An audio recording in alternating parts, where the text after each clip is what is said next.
Kembali lagi dengan saya, Citra Oriza, sebagai host podcast. Selamat pagi. Kita pada hari ini berada di acara podcast yang diadakan oleh Departemen Kominfo yang mengangkat tema tentang wakaf sebagai instrumen ekonomi dan sosial. Kali ini kita kedatangan pemateri dari Demisioner Angkatan 2020 Mazawa, yaitu Kak Yudis. Ya, Nah, betul. Kak Yudis ini sudah hampir lulus, guys. Nah, kali ini Kak Yudis sendiri kegiatannya apa nih sehariannya? Ya, sebelumnya kalau untuk kegiatan saya ya, itu kebetulan saya sekarang bekerja di Lembaga Amil Zakat Yayasan Dana Sosial Al-Falah sebagai koordinator Sisko kalau ada nama. Nah, yang mungkin yang belum tahu lembaga zakat ataupun mungkin bisa di-share di Google, ataupun pengen tahu tentang lembaga zakat dan wakaf mungkin bisa cari-cari di buku. Jadi gitu, Kak. Wah, luar biasa sekali ya pengalaman dari Kak Yudis ini sudah bisa bekerja di lembaga zakat yaitu YDSF. Nah, bagi teman-teman nanti jika ingin mengetahui lebih lanjut tentang zakat, ya mungkin bisa menghubungi Kak Yudis sendiri. Nah, nanti kalian bisa sharing-sharing tuh. Nah, ngajak ngopi, ngobrol bareng gitu dengan Kak Yudis. Nah, untuk mempersingkat waktu, kembali ke topik kita, yakni tentang wakaf sebagai instrumen ekonomi dan sosial. Tentang wakaf sendiri, Kak Yudis itu, menurut Kak Yudis, wakaf ini itu seperti apa? Nah, terus bagaimana wakaf dapat berkontribusi pada pertumbuhan ekonomi suatu negara? Monggo. Ya, sebelumnya saya akan menjelaskan dulu ya tentang masalah wakaf. Nah, kebanyakan orang wakaf itu hanya berupa tanah, berupa bangunan. Nah, wakaf itu bisa berupa uang ataupun ya yang disebut saya barusan tanah sama bangunan. Cuma konsep orang tentang masalah wakaf itu lebih hanya ke aset, tapi bukan lebih ke tunai. Nah, itu yang pertama. Dan yang kedua, wakaf itu ya hanya permanen, jadi nggak bisa diambil lagi. Nah, sebenarnya konsep wakaf itu bisa berupa yang permanen ataupun nanti wakaf berupa tunai. Maksud tunai itu istilahnya berjalan. Jadi misalnya ya, kalau kita pengen berwakaf misal 10 tahun, nah nanti pada 10 tahun kita ambil lagi, itu tidak masalah untuk istilahnya untuk masalah wakaf tersebut. Itu yang pertama. Nah, saya akan menjelaskan tentang ini yang tadi, bagaimana wakaf dapat berkontribusi pada pertumbuhan ekonomi suatu negara. Nah, kalau menurut saya, jika wakaf itu ingin berkontribusi pada pertumbuhan ekonomi suatu negara, ya istilahnya tuh kita harus memperbaiki dari sisi sumber daya manusianya dulu. Kenapa saya menjelaskan sumber daya manusia terlebih dahulu? Nah, sumber daya manusia ini penting. Kadang kita terlalu istilahnya sumber daya manusia itu terlalu dikesampingkan. Sehingga pada saat pengelolaan wakaf itu kebanyakan tidak berjalan. Gara-garanya, yang pertama yang paling fatal, itu ada sumber daya manusianya yang kurang mumpuni. Nah, jadi kalau kita pengen istilah wakaf itu untuk berkontribusi pada pertumbuhan ekonomi suatu negara, sumber dayanya dulu kita kembangkan juga. Karena sumber daya ini penting, istilahnya seperti itu. Sumber daya itu yang pertama. Dan yang kedua, infrastruktur. Kalau sumber dayanya itu sudah mumpuni, baru infrastruktur dari wakaf itu sendiri. Kembali ke infrastruktur. Infrastruktur itu penting kalau dalam wakaf. Karena gimana ya, kalau dalam SDM itu sudah mumpuni, tapi infrastruktur itu tidak mumpuni, itu percuma. Nah, kayak kalau kita pengen istilahnya pertumbuhan ekonomi itu bangkit, istilahnya seperti itu. Satu, SDM sudah mumpuni, tapi infrastruktur mumpuni kurang. Nah, itu juga akan mempengaruhi pertumbuhan ekonomi. Nah, maka dari itu saya menjelaskan kenapa kok saya menjelaskan awal SDM, kedua infrastruktur. Nah, karena alasan di infrastruktur itu karena infrastruktur itu adalah komponen penting. Karena kan dalam wakaf yang saya sebut tadi, itu kan saya menjelaskan tentang aset juga. Nah, orang kan menjelaskan tentang wakaf itu kan konsep orang apa ya? Aset. Nah, karena kebanyakan aset tuh. Nah, maka dari itu saya tetap menjelaskan aset dan saya masukkan aset itu kepada infrastruktur tersebut. Jadi gitu sistemnya. Nah, untuk untuk selanjutnya untuk pertumbuhan ekonomi suatu negara biar tetap lah ya wakaf itu apa istilahnya berkembang sebagai pertumbuhan ekonomi suatu negara, SDM mumpuni, infrastruktur tetap berjalan dan sesuai dengan apa yang kita inginkan. Nah, baru dari itu kita membentuk sebuah kayak usaha deh. Nah, dari usaha itu misalnya usaha untuk setidaknya tuh usaha itu membuka lowongan pekerjaan lah istilahnya untuk orang-orang yang membutuhkan. Nah, maka dari itu kalau kita bisa membuat lowongan pekerjaan untuk untuk lowongan pekerjaan untuk orang-orang yang di luar sana, maka dari itu wakaf sudah bisa dikatakan berkontribusi pada pertumbuhan ekonomi suatu negara. Walaupun konsepnya masih dalam kecil ya, saya berharapnya sih dari usaha itu kita bisa mengembangkannya lebih besar dari pertumbuhan ekonomi suatu negara. Bisa tidak hanya berupa usaha sih, bisa saja berupa yang lain. Misalnya lah kalau dalam aset wakaf itu kan, wakaf ini kan nggak hanya bisa permanen, tapi bisa dijalankan juga. Misal kalau kita pengen mewakafkan sesuatu, dan kita punya mobil, istilahnya kayak sepertinya punya mobil.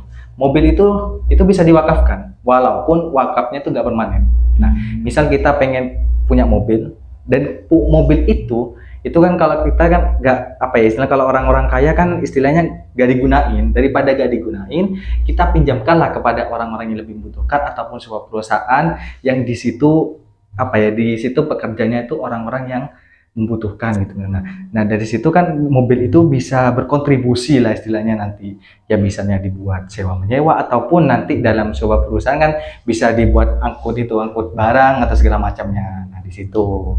Nah maka dari itu 3 konsep ini SDM, infrastruktur, sama usaha atau istilah lain untuk pertumbuhan ekonomi itu penting. Jadi seperti itu. Nah maka dari itu akan beratas ke kesenjangan sosial. Nah, sosial itu sendiri kan nanti akan ada lah di situ. Akan ada kembangan sendiri. Oh ya, jadi kita harus ingat tentang SDM, infrastruktur, dan juga usaha. Nah, usaha itu juga yang sudah dijelaskan tadi, itu juga bisa tentang UMKM ya Kak Yudis ya. Nah, seperti UMKM yang kecil, mikro kecil. Nah, terus besar.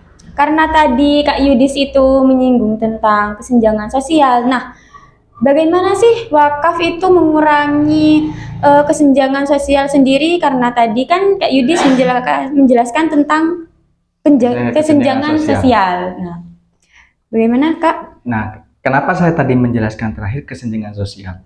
Nah, kalau dari kesenjangan, misalnya gini, kita buat usaha. Nah, dari usaha itu, dari gaji itu minim. Nah, kalau minim, toh juga karyawan kan apa ya kesenjangan sosialnya kan juga kurang. Iya. Nah, maka dari itu memang benar kita pengen kayak buat kita tuh pengen kontribusi sih untuk orang-orang lah di sekitar kita sehingga orang itu bisa bekerja atau segala macam. Cuma kalau bekerja kita lihat juga gaji itu kalau bisa ya disesuaikan lah dari pekerjaannya seperti itu juga dari jam kerja ataupun pekerjaan yang kita lakukan. Nah, berujung dari untuk mengurangi kesenjangan sosial dari yang saya maksud. Nah, dari kesenjangan sosial tersebut karyawan kita diangkat sebagai istilahnya apa ya orang diangkat sebagai karyawan istilahnya tersebut itu sudah masuk. Betul, itu yang kunci pertama. Dan kunci kedua, apakah gaji yang dia terima itu sudah sesuai dengan yang dia kerjakan? Itu yang jadi pertanyaan saya tadi, kesenjangan sosial. Nah, maka dari itu saya menjelaskan kalau bisa wakaf itu juga uang yang kita kelola wakaf itu juga harus istilahnya tuh kesenjangan sosial dari karyawan itu juga diperhatikan, bukan cuma orang-orang yang di sekitar yang dapat kerja. Kita rekrut sebesar-besarnya orang-orang. Ayo dek Bu, kalau mau kerja di sini, ayo Kak, kalau mau kerja di sini. Tapi kesenjangan sosialnya tidak dipikirkan.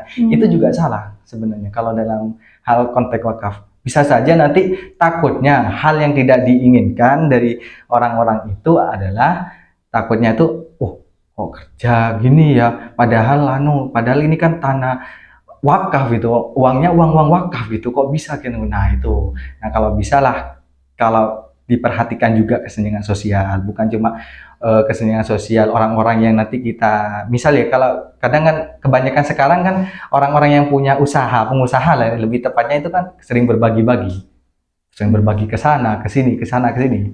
Untuk apa? Untuk pamor aja kebanyakan rata-rata. Nah, tapi mereka nggak mikirkan karyawan mereka sendiri kan rata-rata kan apa ya istilahnya tuh kurang gitu lah istilahnya. Orang-orang aja diperhatikan, tujuannya memperhatikan orang agar mereka bisa diperhatikan kan itu kan salah lah. Kalau bisa kan karyawan dulu kan bisa. Kalau sebenarnya kalau konsep dalam zakat infak sedekah itu kan kalau bisa orang-orang yang terdekat kan istilahnya seperti itu. Jadi kalau bisa kesenjangan sosial itu bukan hanya kepada orang-orang yang tertentu. Kalau bisa ya, kalau menurut saya kalau wakaf itu, kalau dana wakaf itu kalau bisa orang-orang terdekat itu yang pertama, dan yang kedua kalau bisa itu misal kita pengen punya usaha. Ini kan dana wakaf ini kan dana semua orang kan, bukan dana pribadi, istilahnya seperti itu. Kalau kita mewakafkan, saya punya tanah, saya punya uang, tapi saya mewakafkan itu dan pada saat itu wakaf itu tanah sama uang itu bukan uang saya bukan uang sendiri sudah, tapi punya orang banyak sudah. Nah, jadi kalau bisa pada saat pengelolaan itu kita juga akuntabel. Akuntabel tuh istilahnya apa ya? Membuka diri lah. Jadi pengeluaran itu semacam itu. Jadi kalau bisa juga kerjaannya juga disesuaikan lah dari gajinya juga. Kerjanya sampai keras gitu, tapi gajinya juga gak sesuai lah seperti itu. Itu yang pertama. Dan yang kedua kesenjangan. Kalau memang dari karyawan itu sudah mencukupi semua karyawan, orang tertentu mencukupi, karyawan juga mencukupi, baru kita beralih kepada orang-orang yang lebih membutuhkan di sekitar kita. Nah, yang jadi pertanyaan di sekarang saya itu kan kebanyakan mikir wakaf itu kan hanya untuk sementara dan untuk apa istilahnya itu sementara, permanen, dan untuk selamanya. Jikapun permanen, itu hanya berupa masjid, itu aja. Rata-rata kalau untuk usaha itu hanya berupa sementara, nggak selamanya kan. Jadi sistemnya itu apa ya? Kita tuh pengen punya usaha, tapi kita tuh pengen sendiri, nggak untuk kesenjangan selanjutnya. Nah, itu yang pengen saya ulas lebih lanjut tentang tantangan zaman itu bagaimana nanti untuk wakaf gitu.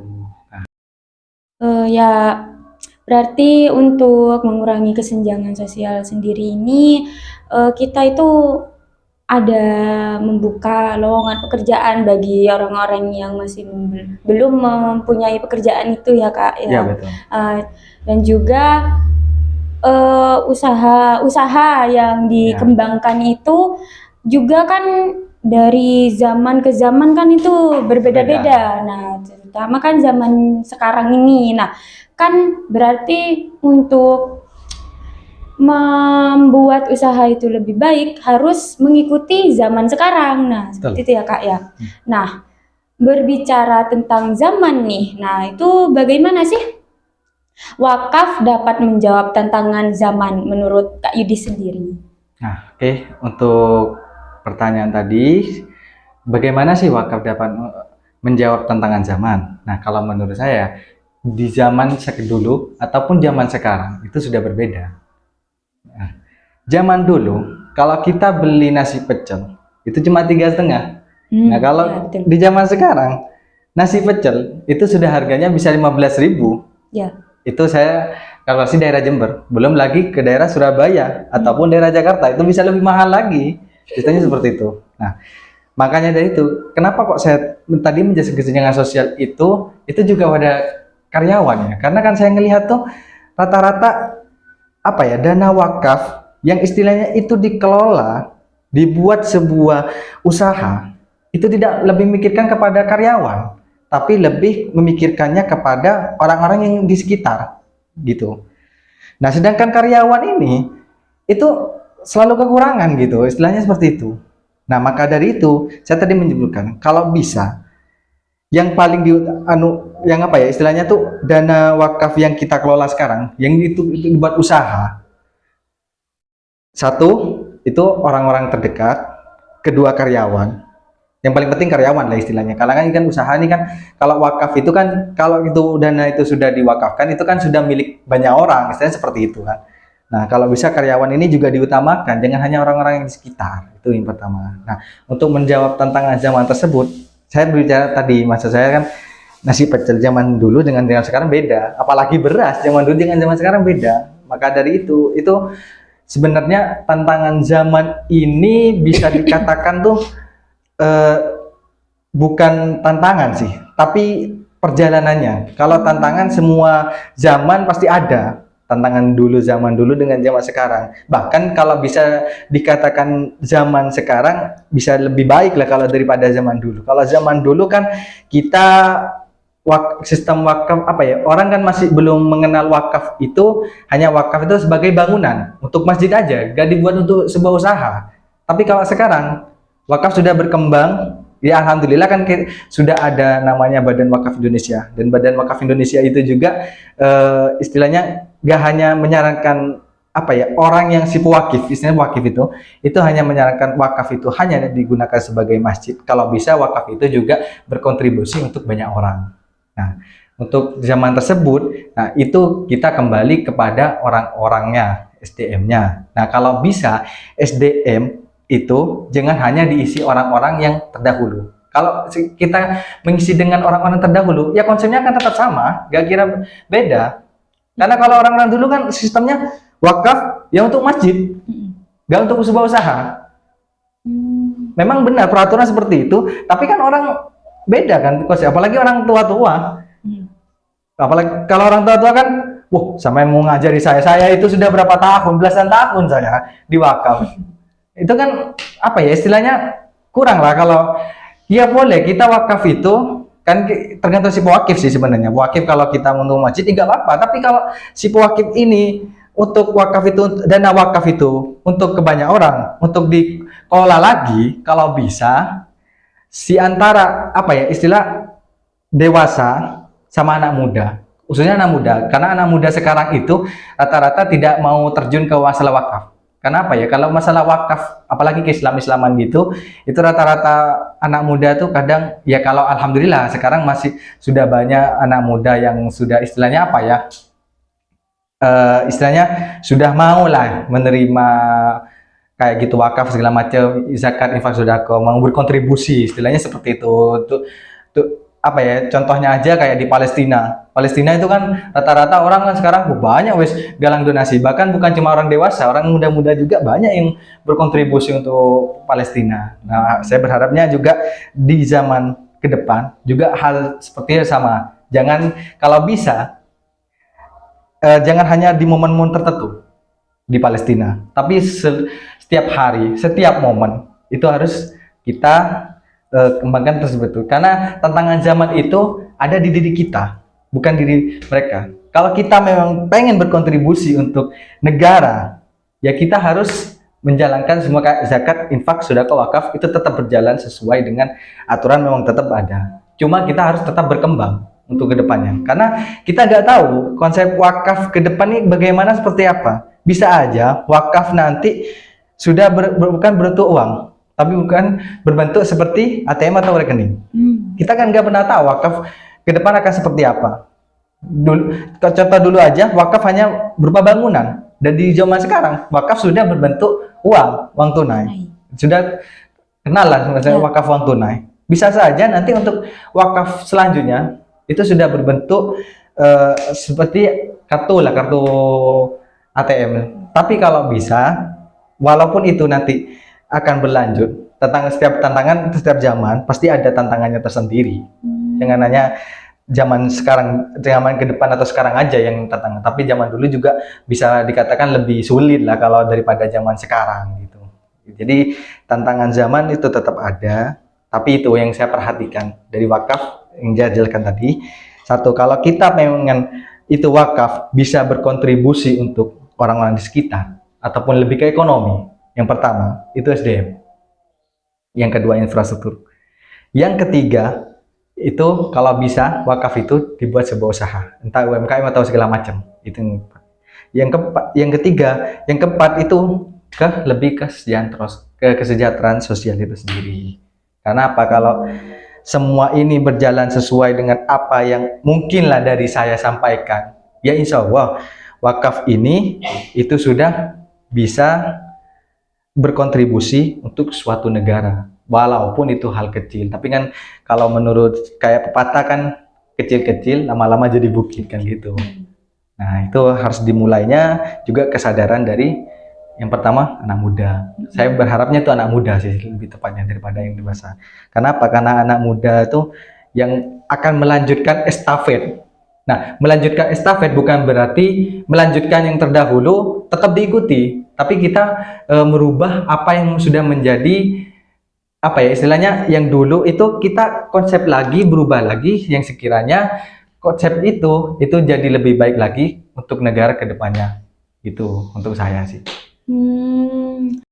Nah, mungkin kan itu tadi sudah dijelaskan oleh Kak Yudi secara detail. Nah, kesimpulannya sendiri itu kan yang pertama nih ya Kak, tentang apa tema yang diangkat. Yang pertama itu kita harus memikirkan yang namanya SDM, yang kedua itu infrastruktur, dan yang ketiga itu membuka lapangan usaha bagi orang-orang yang membutuhkan. Nah, seperti UMKM tadi. Nah, juga membicarakan tentang kesenjangan sosial. Nah, salah satu cara mengatasinya itu kan membuka lowongan pekerjaan tadi. Nah, dan juga itu kan lowongan pekerjaan ini kan bagi orang-orang yang memang benar-benar tidak memiliki pekerjaan sama sekali. Nah, jadinya bisa mengurangi lah adanya kesenjangan sosial. Nah, dan yang terakhir mengikuti zaman. Nah, bagi anak-anak muda seperti kita yang dikatakan Kak Yudis tadi,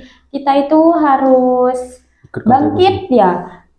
Bagaimana caranya kita menciptakan suatu generasi untuk mengedukasi masyarakat tentang wakaf sendiri, karena kan di lingkungan masyarakat itu kurang apa ya, seperti minim pengetahuan tentang wakaf. Nah, jadi kita sebagai anak muda, bagaimana caranya agar wakaf ini berkembang dan juga maju ke depannya, kita dari anak-anak muda, terutama bagi kita yang menjadi mahasiswa prodi manajemen zakat dan wakaf ini, cara mengedukasinya itu bagaimana ke masyarakat nantinya. Nah, dan juga karena mengikuti zaman dulu kan wakaf ini kan terbilang lebih seringnya itu kan wakaf tentang bangunan seperti masjid. Nah,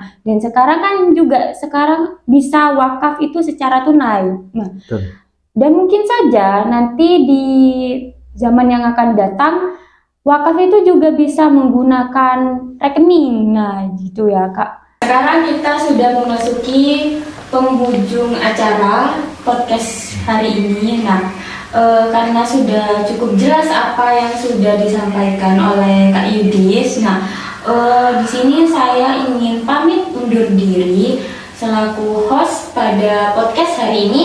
Nah, kurang lebihnya meminta maaf apabila ada tutur kata dan perilaku yang kurang berkenan, dan juga semoga apa yang sudah Kak Yudis sharing kepada kita itu, nah, semoga bermanfaat bagi kita semua, terutama bagi teman-teman yang sudah menonton podcast kali ini. Dan saya pamit. Wassalamualaikum warahmatullahi wabarakatuh. Nah, sampai jumpa di podcast selanjutnya. Bye-bye.